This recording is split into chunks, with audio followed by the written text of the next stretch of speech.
लगातार में देखे हैं कि मामले सामने आ रहे हैं। कभी किसी सब्जी वाले से कहा जाता है कि अपना आधार कार्ड दिखाओ फिर सब्जी देंगे, या फिर अभी जिस तरह से लव जिहाद के नाम पर जो मुद्दे उठाए जा रहे हैं, हंगामा किया जा रहा है, प्रदर्शन, हर छोटी बात पर महापंचायतें की बात की जाती है। और अभी एक और मामला जो सामने आया है जिसमें हरिद्वार में एक मुस्लिम परिवार को गंगा घाट से ये कहकर हटा दिया जाता है कि यहाँ पे गैर हिंदू अलाउड नहीं है।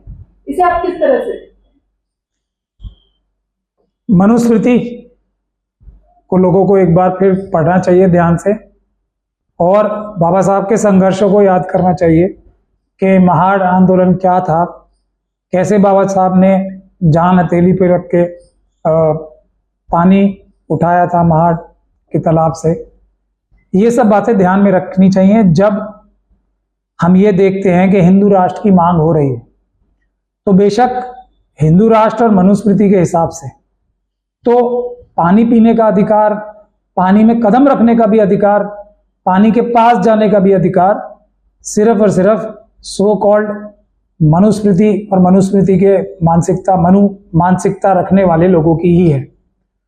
जो SC ST के लोग हैं या माइनॉरिटीज के लोग हैं और OBC के लोग हैं, उनको तो कोई पानी पीना अलाउड ही नहीं है, पानी के पास भी जाना अलाउड नहीं था। ये हमारी हिस्ट्री है। इसीलिए बाबा साहब ने 1927 में महाड़ आंदोलन किया था और उसके बाद मनुस्मृति जलाई थी, और अल्टीमेटली बाबा साहब ने हमारे देश का संविधान लिखा था। तो ये संविधान खत्म करके RSS और BJP जो है वापस मनुस्मृति को दोबारा लागू कराना चाहती है। इसीलिए इनके कार्डर्स के लोग जगह जगह संविधान जला रहे हैं।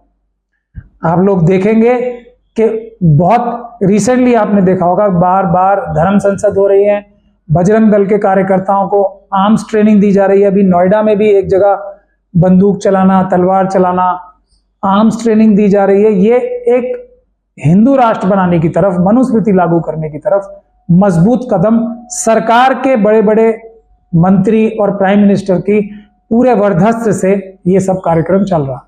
लेकिन कहा जा रहा है कि आखिर मुस्लिमों को गंगा घाट पे जाने की क्या जरूरत है?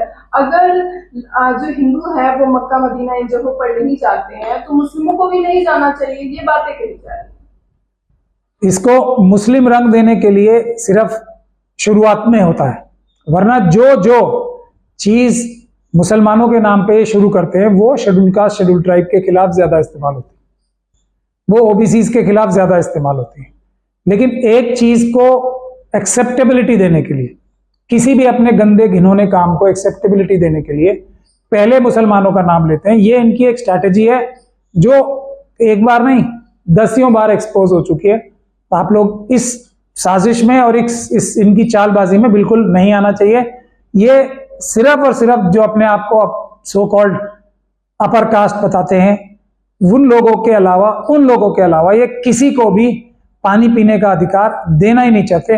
धारा 15 जो संविधान में डाली गई है बाबा साहब द्वारा, वो तो इसीलिए डाली गई है ना। तो जब संविधान में ये धारा डाली गई है तो कुछ सोच समझ के तो बाबा साहब ने डाली होगी। कहा जा रहा है कि आखिर मतलब क्या जरूरत है, क्योंकि इस्लाम में कहीं पे भी गंगा का जिक्र नहीं है और गंगा माता का भी जिक्र नहीं है, और हिंदुओं के लिए गंगा माता बहुत ही पवित्र मानी जाती है। तो जब जरूरत नहीं है तो फिर जाने की क्या जरूरत है, ये भी कहा जा रहा है। जब जिक्र ही नहीं है उस चीज का उसमें, तो फिर क्या जरूरत है जाने की? कोई भी चीज तब तक लागू नहीं हो सकती, भारत में संवैधानिक डेमोक्रेसी है, जब तक उसके लिए कानून ना बनाया जाए।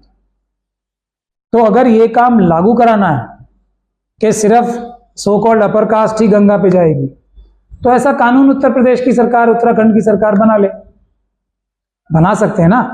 एक से बढ़कर एक गैर संवैधानिक कानून तो बना ही रहे हैं, तो ये भी कानून बना लें। लेकिन दूसरी बात जो सामने आती है कि जबरदस्ती बगैर किसी को कोई ऐसा कानूनी प्रावधान हुए बगैर रोकना अपराध है।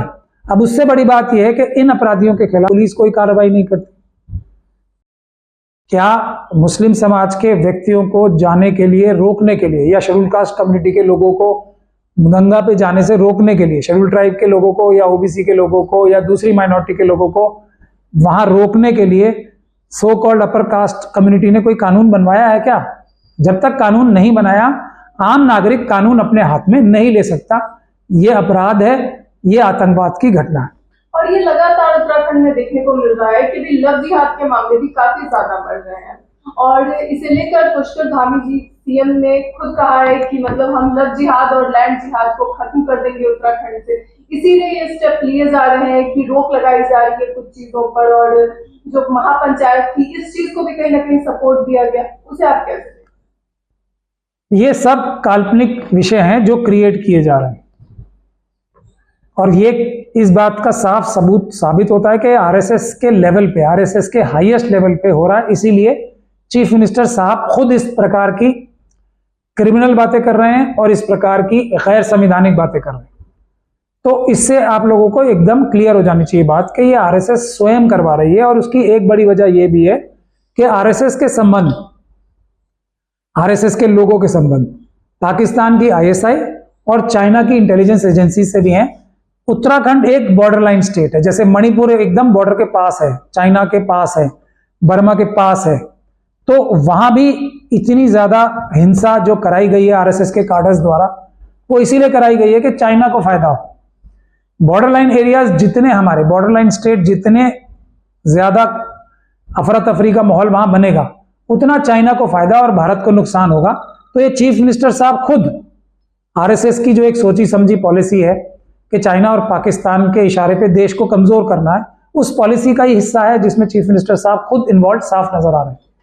वहां पे जितने भी हिंदू संगठन के लोग हैं, लोगों का कहना है कि मुसलमानों को पलायन कर जाना चाहिए, और ऐसी रिपोर्ट भी आई है जिसमें कहा गया है कि 35 से 40 मुसलमान परिवार पलायन कर चुका है डर के कारण। तो ये डर जो क्रिएट किया जा रहा है उत्तराखंड में, और इस डर के कारण जो लोग वहां से जा रहे हैं, और जिस मुद्दे में ये चीजें हुई उसमें अब कहा जा रहा है कि हुआ ही नहीं था। तो ये कैसे, मतलब लव जिहाद कोई चीज ही नहीं होती, हो ही नहीं सकती। और लव जिहाद अगर कोई चीज हो सकती है तो वो तो एक अच्छी बात है। प्यार फैलाने के लिए अगर जिहाद होता है तो वो कोई बुरी बात थोड़ी, अच्छी बात है। लेकिन जब लव जिहाद को जिस तरीके से ये नेगेटिव टर्म्स में यूज करते हैं वो हो ही नहीं सकता, क्योंकि ना लालच से ना डर से प्यार नहीं होता कभी। प्यार होता है या नहीं होता वो दो इंडिविजुअल्स के बीच की बात है। पूरी दुनिया एक तरफ हो जाए जब भी दो इंडिविजुअल्स को रोक नहीं सकती। ये सिर्फ एक काल्पनिक कथाएं हैं, काल्पनिक एक इनकी थ्योरी है जो इन्होंने क्रिएट की है। जैसे कि गौरक्षा की एक इन्होंने की, ऐसे ये 85 चीजें करते हैं ना। ये घोड़ी चढ़ने में कौन सा किसका नुकसान हो जाएगा? अगर कोई शेड्यूल कास्ट कम्युनिटी का व्यक्ति घोड़ी चढ़ के अपनी बारात ले जाएगा तो किसका नुकसान हो जाएगा? लेकिन रोकते हैं ना, ये मनुवादी मानसिकता रोकती है उसे। उसी प्रकार से है, इन्होंने बहाना क्रिएट करना है। बहाना कोई नहीं है, हो ही नहीं सकता, क्योंकि दो व्यक्तियों के बीच की बात है ये प्यार। तो और दो व्यक्ति आपस में सॉर्ट आउट करते हैं उसे, आपस में फिर लड़ाई भी होती है, आपस में अच्छी शादियां भी होती हैं, और नहीं होती तो फिर एक समुदाय के या एक समुदाय के बीच में भी अच्छी शादी नहीं होती, कई बार आपस में लड़ाई हो जाती है। ये दो इंडिविजुअल्स के बीच की बात है जिसको इस्तेमाल कर रहे हैं ये अपने लार्जर एजेंडे को हिंदू राष्ट्र बनाने के लिए, और हिंदू राष्ट्र के लिए पाकिस्तान और चाइना की मदद लेते हैं। ये पाकिस्तान और चाइना के को मदद करते हैं, देश को कमजोर करके, देश के टुकड़े टुकड़े करके ये एक हिंदू राष्ट्र बनाने की तरफ एक और कदम है। लव जिहाद को रोकने के लिए द केरला स्टोरी की भी काफी ज्यादा स्क्रीनिंग की गई है उत्तराखंड में। मैं आपको कह रहा हूं, जब दो इंडिविजुअल्स के बीच की बात है, कोई महिला इतनी बेवकूफ हो सकती है और आरएसएस वाले इतने समझदार हो सकते हैं कि किसी महिला को ये ज्ञान दे सके? उनका कहना है कि हम हिंदू बेटियों को बचाना चाहते हैं। ये हिंदू बेटियों को बचाने के लिए सबसे पहले इन्हें शेड्यूल कास्ट कम्युनिटी की, अगर उनको ये हिंदू मानते हैं, तो उनके साथ जो बलात्कार हो रहे हैं, जो अनाचार अत्याचार हो रहे हैं, उनको रोकना चाहिए। जो हाथरस की बच्ची थी उसके साथ खुद सरकार के अधिकारियों ने क्या काम किया, उसके खिलाफ इन्हें आवाज उठानी चाहिए। उसके खिलाफ इन्होंने आज तक आवाज नहीं उठाई। रोज शेड्यूल कास्ट और शेड्यूल ट्राइब की बच्चियों के साथ पूरे देश में क्या हो रहा है उसके खिलाफ कोई आवाज नहीं उठाई। इन्होंने आज दहेज के लिए जो कितनी हिंदू हमारी बच्चियां या बेटियां या बहनें हैं उनके साथ दिन रात अत्याचार हो रहे हैं, उसके खिलाफ अत्याचार नहीं उठाए, कोई इन्होंने आवाज नहीं उठाई। बल्कि आरएसएस के जो कार्डर्स और लीडर्स हैं ये दहेज के कानूनों के विरुद्ध एक अपना बड़ा मुहाज खोले हुए हैं। इनके कार्डर्स जो डाउरी प्रोटेक्शन एक्ट है या जो 498A है उसके खिलाफ मुहिम छेड़े हुए हैं। ये कभी ढोल गवार शूद्र पशु नारी को ये सब ताड़न के अधिकारी कहने वाले किसी भी नारी, चाहे वो किसी भी धर्म समाज की हो, उसके पक्ष में हो ही नहीं सकते। ये औरत को एक अपने से कमतर वस्तु मानते हैं। ये वस्तुईकरण जो है वो करते हैं आरएसएस और मनुवादी मानसिकता के लोग औरतों का। उत्तराखंड में बीजेपी की सरकार है। बीजेपी कहती है बेटी बचाओ बेटी पढ़ाओ, और जहां भी सरकार ये एजेंडा लेकर जाती है बेटी बचाओ बेटी पढ़ाओ का, वहां पे लव जिहाद के मामले फिर भी आते रहते हैं। तो इसमें किसकी कमी मानी जाए, बीजेपी सरकार की या फिर प्रशासन? पहले तो लव जिहाद की टर्मिनोलॉजी यूज ही करना गलत है। अगर इस तरह की कोई भी घटना होगी तो वो अपराध होगा, उसको समुदाय से जोड़ना ही अपराध है। अगर कोई किसी को डरा धमका के कोई कार्य करता है और अगर किसी नाबालिग को बहला फुसला के भी कोई कार्य करता है तो वो अपने आप में एक अपराध है। उसको एक समुदाय का रचना देना गलत है ना। कोई कार्रवाई करनी है तो इंडिविजुअल के खिलाफ करो। अगर उसने कोई अपराध किया है तो, और अपराध नहीं किया तो ये बच्चियों के ऊपर ये इल्जाम लगाना कि उनको बहकाया जा सकता है, वो बेवकूफ होती हैं कि किसी से बहकाए में आ जाएंगे। ये सबसे बुनियादी बात ये है, और ये दोनों तरफ के समुदायों के लिए है बात। इस तरफ से भी कुछ लोग कह रहे हैं, तो महिला अगर कोई समझदार है तो वो अपने मर्जी से कुछ कर रही है तो उसे कोई नहीं रोक सकता। ये भारत का संविधान और कानून है। ये सब करके कानून अपने हाथ में लेके अपराध जो लोग कर रहे हैं उनके खिलाफ, दोनों तरफ के लोगों के खिलाफ कानूनी कार्रवाई होनी चाहिए। सर, इस मामला जो है उत्तराखंड में लव जिहाद का जो मामला है कथित तौर पे, उसमें कहा गया कि लड़की क्योंकि नाबालिग है और जब तक मामला पहुंचता पुलिस तक तब तक वहां पे एक रिपोर्ट ऑलरेडी दर्ज करा दी गई थी जिसमें लिखवाया गया कि लड़की के साथ लव जिहाद का मामला हुआ है और मुस्लिम लड़का उसे लेकर जा रहा था। हालांकि उस मामले में 2 लड़के पकड़ाए हैं, एक मुस्लिम है दूसरा हिंदू है। हर जगह पे मुस्लिम लड़के को, मुस्लिम जो लड़का है उसे उठाकर उसका एंगल दिखाया गया है कि ये लव जिहाद का मामला है, लेकिन दूसरे का कहीं भी जिक्र नहीं किया गया है। तो इसे किस तरीके से देखा जाए? क्या मीडिया भी इस चीजों को छुपा रही है कि दूसरे लड़के का नाम भी बहुत कम जगहों पर दिया गया है इसे, कि दूसरा लड़का जो जितेंद्र सहानी है उसका नाम भी बहुत कम जगहों पर दिया गया है, सिर्फ मुस्लिम जो लड़का है उसका नाम समझ। यही तो अपराध है ना, क्योंकि उनका मतलब इस चीज से था ही नहीं। आरएसएस और बीजेपी और ये जो बीजेपी की सरकार है उसका इससे कोई लेना देना नहीं है कि बच्ची के साथ अगर कोई सच में अपराध हुआ है तो उसमें कुछ करना है। उन्हें सिर्फ इसका एक तरीके से जो सांप्रदायिक फायदा उठाना है, चाइना को फायदा पहुंचाने के लिए, क्योंकि बॉर्डर लाइन स्टेट है, उससे मतलब है। बच्ची से इनका कोई मतलब नहीं है। अगर बच्ची को सच में किसी हिंदू या मुसलमान ने ज्यादती की है कोई, तो उसके खिलाफ कानूनी कार्रवाई होनी चाहिए। और अगर कोई इसका मिसयूज कर रहा है जैसे इस केस में हो रहा है, तो उस पुलिस के ऑफिसर के खिलाफ और उसके राजनीतिक आकाओं के खिलाफ सख्त से सख्त कानूनी कार्रवाई बनती है, जो कि इनके परिवार को लोगों को करनी चाहिए। जब तक इस प्रकार की कार्रवाई पुलिस के खिलाफ और उनके राजनीतिक आकाओं के खिलाफ नहीं होगी, इस तरह की घटना बंद नहीं होगी। इसमें प्रशासन की गलती को आप कितना मानते हैं? अपराध, ये गलती नहीं है, अपराध है। ये सोच समझ के जानते बूझते ये काम हो रहा है।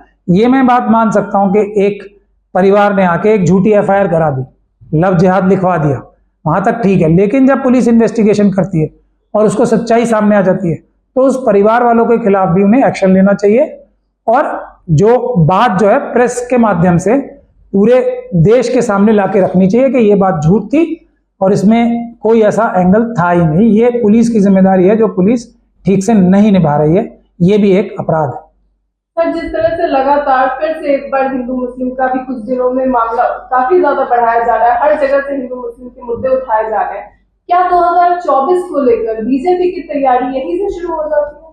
बीजेपी के पास और है क्या? बीजेपी के पास और कुछ है ही नहीं ना। सिर्फ देश को धर्म के नाम पे लड़ा के, भाषाओं के नाम पे लड़ा के, ट्राइबल नॉन ट्राइबल के नाम पे लड़ा के, बिहार राज्य को तमिलनाडु से लड़वा के, राज्य को राज्य से लड़वा के ही राजनीति करके ये कुछ अपने वोट हासिल कर सकते हैं, वरना इनके पास है क्या? लोगों को बहका के, डरा के, धमका के, बरगला के, पैसे खर्च करके, यही तो इनके पास चालबाजी है। वरना इनके पास क्या एजेंडा है? क्या इनके पास देश की तरक्की के लिए कुछ भी है? बिल्कुल कुछ नहीं। पीएम मोदी कहते हैं कि हम सभी धर्मों को एक साथ लेकर चलते हैं, तो सभी धर्मों को जब एक साथ लेकर चलते हैं तो इतना ज्यादा धर्मों के बीच में या फिर जातियों के बीच में क्यों बंटवारे और क्यों इस तरह की मनमुटाव लगातार बढ़ते जा रहे हैं? एक साथ लेके चल के सबको डुबा रहे हैं, इतनी बात तो वो सच मानते हैं कि सबको एक साथ देश का ही पूरा बेड़ा गर्क कर रहे हैं। ये बात तो वो कम से कम इतनी बात तो उनकी सच है। लेकिन वो सिर्फ मनुवादी मानसिकता के कुछ जो उनके मुट्ठी भर इंडस्ट्रियलिस्ट हैं, अडानी, अंबानी और इस तरह के दूसरे लोग जो हैं, उनके अलावा किसी को साथ लेके नहीं चलते। वो सबके ऊपर अत्याचार की भावना अपने मन में रखते हैं, सिर्फ बेवकूफ बनाने के लिए ऐसी ऐसी बातें करते हैं, पैसा खर्च करते हैं, हजारों करोड़ रुपए खर्च करते हैं अपनी छवि सुधारने के लिए। देश के लिए, देशवासियों के लिए उनका कोई भी ईमानदारी के लिए, इंसाफ के लिए, बराबरी के लिए उनका मुझे नहीं लगता कि मन में उनके कभी कोई विचार भी आता हो।